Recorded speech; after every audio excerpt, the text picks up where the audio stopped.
اللہ فرماتا ہے ما یفعل اللہ بعذابکم، وہ تمہیں عذاب دے کے کیا کرے گا؟ ذرا لہجہ دیکھیے، ذرا انداز، ما یفعل اللہ بعذابکم،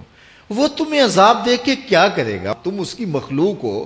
اپنے دستے قدرت سے اس نے تمہیں بنایا ہے، تو وہ تمہیں عذاب دے کے کیا کرے گا؟ اس کی ضرورت نہیں ہے کہ تمہیں عذاب دے، نہ اس کی چاہت ہے کہ تمہیں عذاب دے،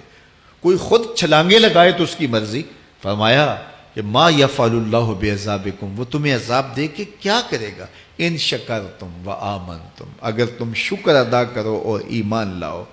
تو وہ تو قدردان ہے جو کوئی اس کا شکر کرتا ہے اور جو اس پر ایمان لاتا ہے۔ تو اللہ اس کے لیے عذاب نہیں رکھا، اس کے لیے رحمتیں رکھی ہوئی ہیں۔ تمہیں دست قدرت سے بنایا ہے اور وہ تمہیں خوش دیکھنا چاہتا ہے، تمہیں خوشحال دیکھنا چاہتا ہے، تمہیں سرشار دیکھنا چاہتا ہے، تمہیں نہال دیکھنا چاہتا ہے، تمہاری زندگی کو خوشگوار دیکھنا چاہتا ہے۔ تم نے اپنے آپ کو خود اپنے اعمال کی وجہ سے مصیبتوں میں ڈالا ہے، تو کہا شکر کرنے کی عادت ڈال لو، دیکھنا پھر اللہ تعالیٰ جل شانہ کی رحمتیں تمہارے اوپر کس طرح اترتی ہیں، اس کی نوازشیں تمہارے اوپر کیسے برستی ہیں۔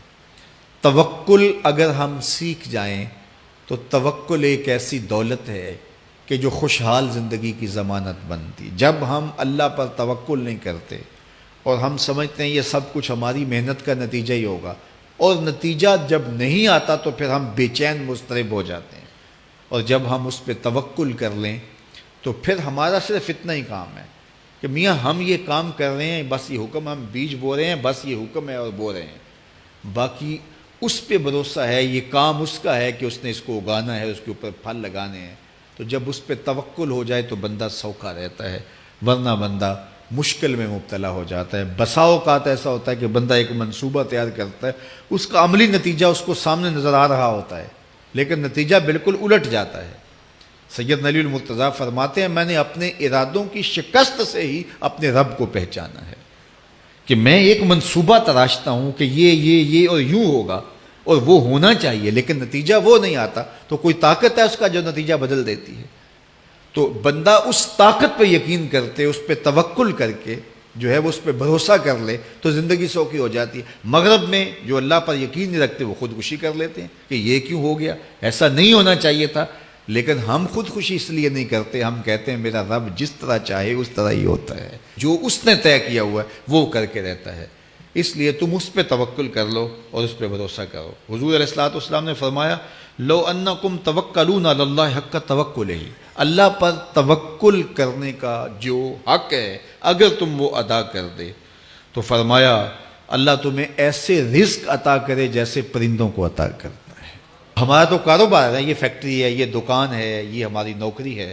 ہم نے یہاں سے کمائی کرنی ہے۔ پرندوں کا کوئی کاروبار نہیں ہوتا، کوئی نوکری نہیں ہوتی، کوئی ٹھیا، کوئی اڈا نہیں ہوتا جہاں جا کے انہوں نے رزق کے لیے کوئی آغاز کرنا ہوتا ہے، بلکہ حضور نے فرمایا تغدو خماسا وتروح بطانا، جب وہ صبح گھر سے نکلتے ہیں تو خالی پیٹ نکلتے ہیں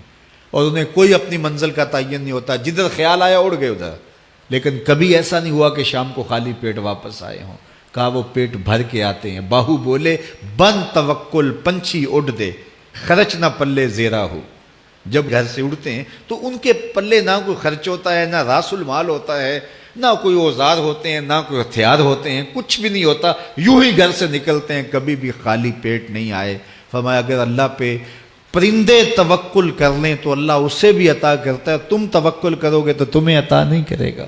تو تمہاری زندگی سوکھی ہوگی۔ گھر سے نکلو کام کے لیے، فیکٹری کے لیے، مزدوری کے لیے، لیکن ٹینشن نہیں لینی کہ کیسے ملے گا، کیسے ہوگا، درود پڑھتے